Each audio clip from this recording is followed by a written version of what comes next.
Assalamualaikum warahmatullahi wabarakatuh. Alhamdulillah wassalatu wassalamu ala rasulillah. La haula wala quwata illa billah, amma ba'du. Sahabat kurma manis yang saya hormati, juga anak-anakku sekalian, siswa-siswi MTS Negeri 1 yang Bapak banggakan. Baik, Bapak lanjutkan materi tentang tahapan puasa.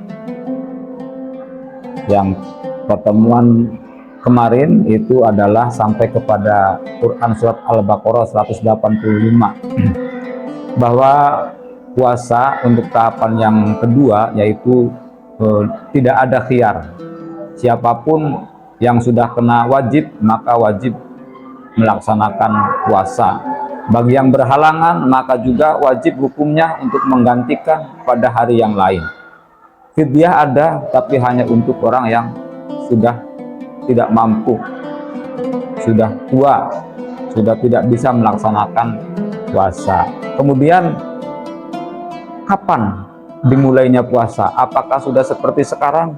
Ternyata tidak. Kalau kita melihat sejarah, awalnya puasa itu dimulainya waktunya adalah setelah tidur.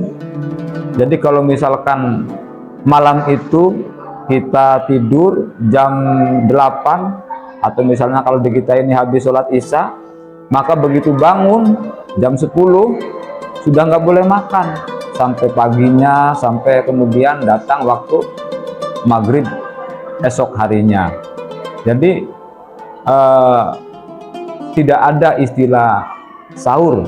Maka untuk mensiasatinya dulu para sahabat supaya ringan melaksanakan ibadah puasanya, maka mengakhirkan tidurnya. Karena selama masih belum tertidur, maka selama itu masih dibolehkan untuk makan selagi belum terbit fajar. Tapi kalau sudah tertidur, maka begitu bangun dia sudah harus memulai puasa. Nah, kemudian muncul kasus. Yang pertama dari sahabat Umar bin Khattab. Ya, sahabat Umar bin Khattab pada suatu hari bermain ke rumah Nabi, kemudian sampai larut malam. Begitu pulang ke rumah, istrinya sudah tertidur. Sementara sahabat Umar ingin menggauli istrinya. Walaupun sahabat Umar ini belum kena dimulainya waktu puasa, tapi istrinya sudah tertidur, berarti sudah harus melaksanakan puasa. Akhirnya kemudian hal itu diadukan kepada Nabi. Juga beberapa sahabat yang menghadap kepada Nabi, kalau kami menahan lapar, menahan makan masih kuat, tapi kalau menahan dari berhubungan dengan istri, rasa-rasanya kami tidak kuat. Nabi kemudian maka turunlah ayat 187 yang menjawab tentang masalah itu. Ukhilla lakumul lailatas siyami arrafasu ila nisaikum kunna libasul lakum wa lakum libasul lahunna. Dihalalkan untuk kamu semua pada malam bulan puasa rafasu ila nisaikum, menggauli istri kamu, hunna libasul lakum, karena istri-istri kamu adalah pakaian bagimu, walakum libasul lahunna, kamu juga merupakan pakaian bagi istrinya sebagai penghangat. Maka setelah turun ayat itu mulai diperbolehkan di malam hari bergaul dengan istrinya.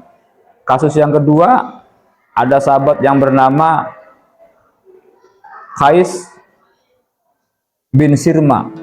Qais bin Sirma ini adalah pekerja keras yang harinya bekerja.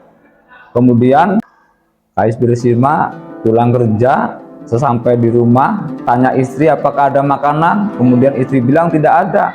Istrinya mencari makanan, menyiapkan makanan. Begitu datang makanannya sudah siap, ternyata karena kecapean si sahabat yang bernama Sirma ini ketiduran.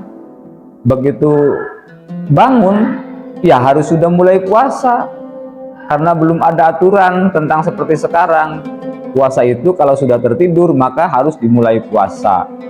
Maka kemudian sahabat Sirma ini nggak berani makan karena dia ketiduran. Sampai besoknya lagi harus kerja lagi, Kemudian di sebuah kisah itu di siang hari si Rima ini karena payah, belum makan, harus puasa lagi, pingsan.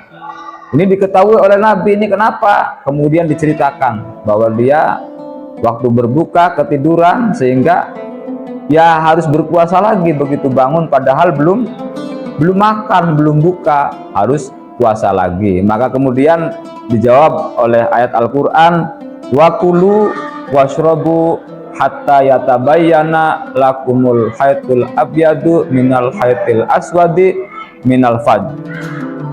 Dan makanlah, minumlah sampai kemudian jelas perbedaan antara benang putih dan benang hitam di waktu fajar. Benang putih, benang hitam itu ada yang meriwayatkan bahwa dulu orang Arab itu kalau untuk mengetahui fajar mengikatkan benang yang hitam dengan yang putih di kakinya.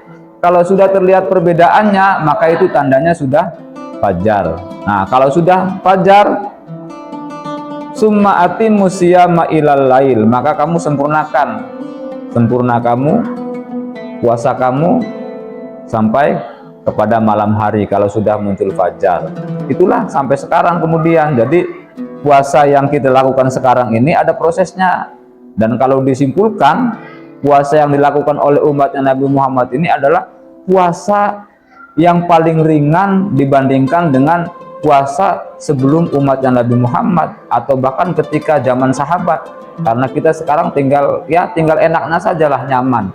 Tetapi dengan puasa yang menurut sejarah paling ringan ini, pahalanya paling besar. Demikian tadi, itulah beberapa sejarah tentang nuzulul puasa atau nuzul puasa, tentang turunnya puasa, perintah puasa.